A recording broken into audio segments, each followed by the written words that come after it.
आपल्या इलाक्यामधलं एरियामधलं भारतीय जनता पक्षाचं घर आणि RSSचं घर ज्याची माहिती आपल्याला आहे, त्याला 14 तारखेच्या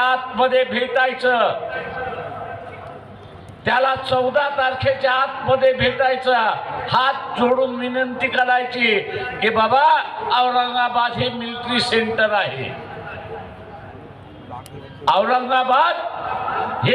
सेंटर आहे, उद्याच्या असणाऱ्या युद्धामध्ये 5 राष्ट्र पाकिस्तानला मदत करणार आहेत. आपण सक्षम आहोत याच्याबद्दल दुमत नाही,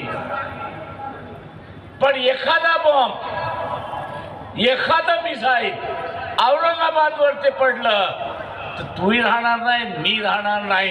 हे आपण त्याला काय केलं पाहिजे, सांगितलं पाहिजे. आणि सांगून त्याला काय केलं पाहिजे, आणखीन काय केलं पाहिजे आपण की बा ह्या पुढे तू कोणाला मतदान द्यायचं ते दे, आमचा काही विरोध नाही, पण या महानगरपालिकेच्या निवडणुकीमध्ये तू भारतीय जनता पक्षाला मतदान देऊ नको. आणि मोदीचं कमांड मोडलंय म्हणून हा आदेश आणि संदेश ट्रम्पला आपण औरंगाबाद करातून पाठवून देऊया. एवढं कराल,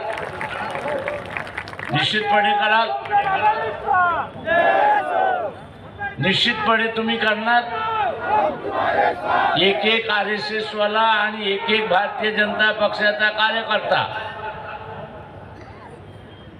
RSS आणि भारतीय जनता पक्षाच्या कार्यकर्त्याच्या घरी तुम्ही भेट देणार का? घाबरणार तर नाही, बोलायला, सांगायला, विनंती करायला आणि हात जोडून सांगायचं BJPला मतदान देऊ नको, पुढच्या वेळी द्यायचं त्यावेळी देऊ. आपण हे जर केलं तर हे 2-3 महिन्यामध्ये युद्ध जे आहे ते थांबेल. आणि ते जर केलं नाही तर युद्ध आपल्या माथी पडल्याशिवाय राहणार नाही, हे लक्षात घ्या. माझं आव्हान आहे,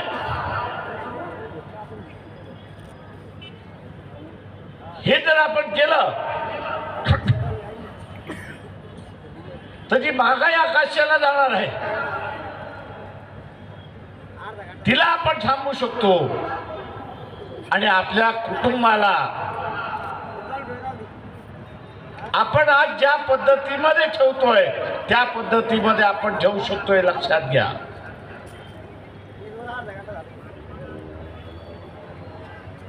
ही सगळी परिस्थिती बघितल्यानंतर तुमच्या सगळ्या घरामध्ये लग्न होतात का? तुमच्या घरामध्ये लग्न झालीत का? नक्की. पत्रिका काढली का? त्या पत्रिकेतला सगळ्यात महत्वाचा भाग काय असतो तो सांग मला. त्या पत्रिकेमधला सगळ्यात महत्वाचा भाग कुठला असतो?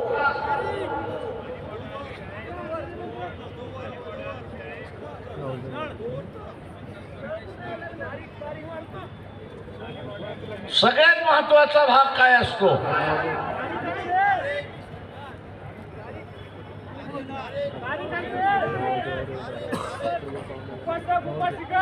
तारीखच्या वरती काय असतं? तारखेच्या वरती काय असतं?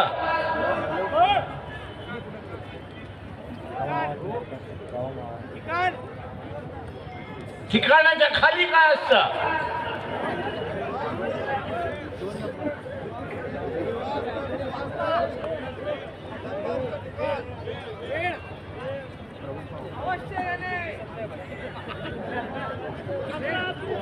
अवश्य सगळ्यात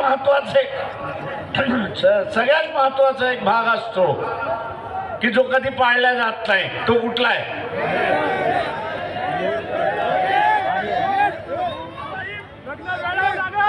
तो वेळ आहे, मान्य आहे मला, पण त्याच्या अगोदर शब्द काय असतो?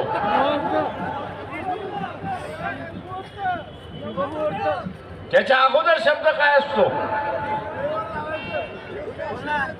त्या वेळेच्या अगोदर एक शब्द असतो.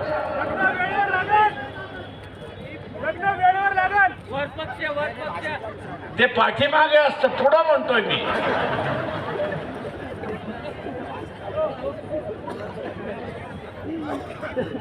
मूर्त हा शब्द असतो की नाही? वेळेच्या अगोदर मूर्त हा शब्द असतो. मूर्त अमुक अमुक आहे, त्यावेळेस ते लग्न लागेल असं तिथे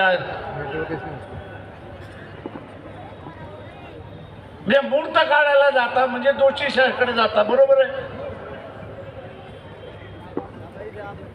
आता ज्योतिषाकडे जाता म्हणून मी ही सगळी परिस्थिती बघितल्यानंतर सोशल मीडियावरती लय ज्योतिषी आहे.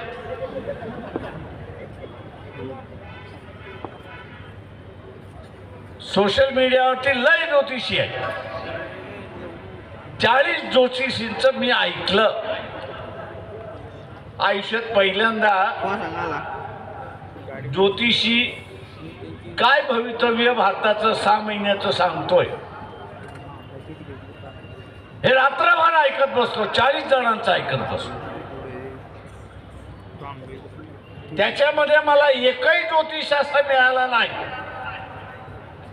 की तो हे म्हणत होता की 6 महिन्यामध्ये भारताचा काळ फार चांगला. सगळे ज्योतिषी जे आहेत 6 महिन्याचा काळ हा अत्यंत वाईट काळ आहे असं म्हणत होते.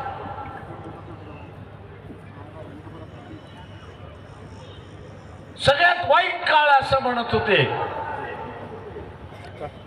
त्यातला एक मला ओळखीचा दिसला, त्याला फोन केला आणि त्याला असं विचारलं, अरे बाबा तुझी YouTube वरती जी भविष्यवाणी आहे ही आपली पब्लिक साठी आहे की खरी आहे एवढं सांग. तो म्हटला ती भविष्यवाणी खरी आहे. म्हटलं ह्याला उलट करायचं असेल तर काय करावं लागेल? तो म्हटला मोदीला हटवा, उलट होऊन जात. आता उलटा उठवायचा हातात तुमच्या आहे. ते उलट करण्याचं काम हे तुमच्या हातात आहे आणि ते तुम्ही केलं पाहिजे अशी असणारी परिस्थिती. मित्रो, इथल्या मौलवी, औरंगाबाद मधल्या मौलवीला आणि मुफ्तीला माझं आव्हान आहे,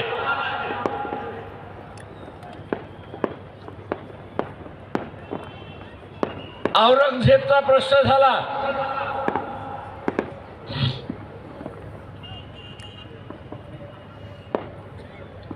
इतिहास सारा हिजाबचा प्रश्न झाला. मी सगळ्यात प्रश्नाची उत्तरं येत नाही. इथला एक तरी नगरसेवक मुस्लिम समाजाच्या बाजूने उभा राहिला का? मुसलमानांवरती अत्याचार झाले, यूपी मध्ये बुलडोझर फिरवण्यात आले, इथले नगरसेवकाने, मुस्लिम नगरसेवकाने मोर्चे काढले का? आणि मग आज महानगरपालिकेच्या असणाऱ्या निवडणुकीमध्ये मौलवी आणि मुफ्ती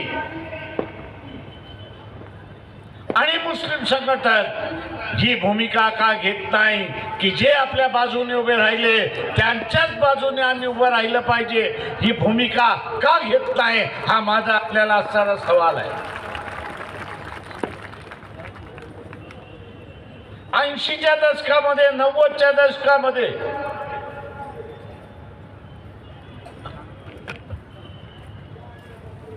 जो जिंकणार त्याच्या बाजूने मुसलमानांना झाला पाहिजे, हा प्रचार मौलवींच्या मार्फत करण्यात आला. मुसलमानाच्या बाजूने समाजवादी उभे राहिले, मुसलमानाच्या बाजूने इथल्या असताना कम्युनिस्ट उभे राहिले. पाय गुतू नको आता, जिंकणार नाही पुन्हा फिरून जातात म्हणून त्यांना सोडून देऊन काँग्रेसच्या नादी आणि औरंगाबाद मध्ये MIMच्या नादी. आपण काल 2 दिवसापूर्वी नाटक बघितलं, काय झालं ते मी त्याच्यावरती काही बोलत नाही.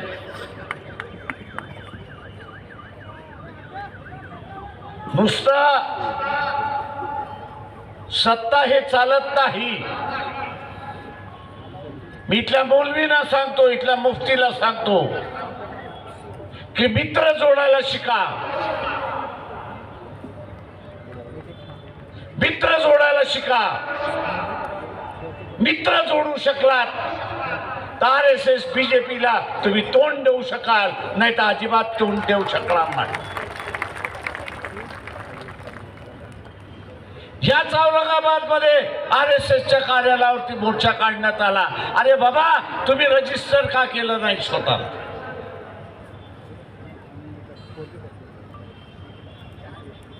आणि तुम्ही जर रजिस्टर करत नसाल तर मग तुम्हाला अतिरेकी संघटना म्हणून का घोषित करू?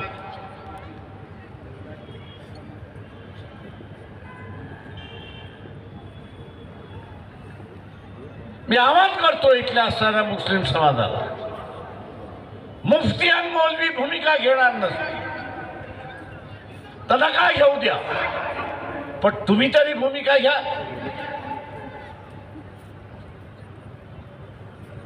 मला माहिती आहे की औरंगाबाद मध्ये टिपू सुलतानचा असताना स्टेटस ठेवल्यामुळे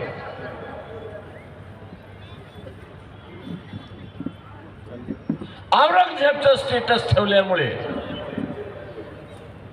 100च्या वरती मला माहिती आहे की इथल्या असणाऱ्या तरुण पोरांना पोलिसांनी बोलवून घेतलं होतं आणि कारवाई सुरुवात केली.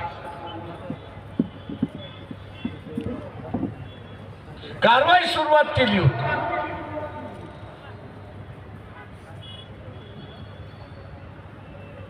जे उभे राहिले त्यांच्या बाजूने मुस्लिम समाज उभा राहिला पाहिजे. तुम्ही मित्र जोडले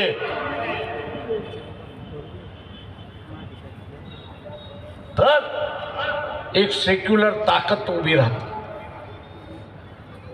ही लढाई आहे.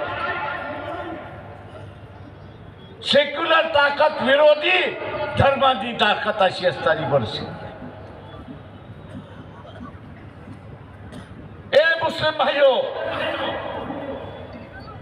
अगर सेक्युलर की ताकत हार गई, सेक्युलर की ताकत अगर हार गई तो पहला निशाना आप हो. पहला निशाना आप होगे. तब मत कहना अरे भैया हमको कोई बचाने आया नहीं है, क्योंकि सेक्युलर की ताकत आपने ही खत्म कर दी. ये जो बात मुसलमानों में चली है कि हम मुसलमान को ही जीत के देंगे, मुसलमान का वोट मुसलमान को ही जाना चाहिए.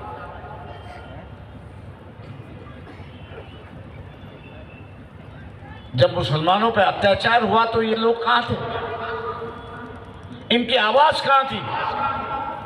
ये रास्ते पे क्यों नहीं उतरे? सरकार के ललकारा क्यों नहीं?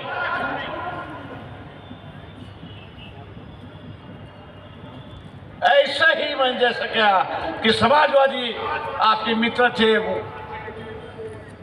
साथ नहीं, मार्क्सिस्ट आपके मित्र थे उनको आपके साथ नहीं. धीरे धीरे उनकी ताकत खत्म होती गई और आज सिर्फ एक सेक्युलर ताकत बची है कि जो मुसलमानों के साथ अपना रिश्ता जोड़ना चाहते. लेकिन क्या मुसलमान उनके साथ में रिश्ता जोड़ना चाह रहा है? क्या मुसलमान उसके साथ में रिश्ता जोड़ना चाह रहा है? अभी जोड़ोगे तो बचोगे, नहीं जोड़ा तो आपकी तकलीफें बढ़ना शुरुआत। और इसलिए मुस्लिम समाज से मैं ऐलान करता हूं, आह्वान करता हूं कि सेक्युलर ताकत का नाम वंचित बहुजन अघाड़ी है और वंचित बहुजन अघाड़ी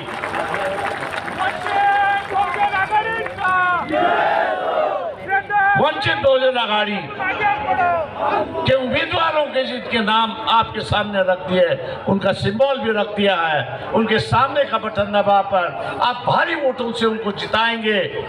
यही उम्मीद करते हुए मैं आपसे रजा लेता हूं। खुदा हाफिज, जय भीम।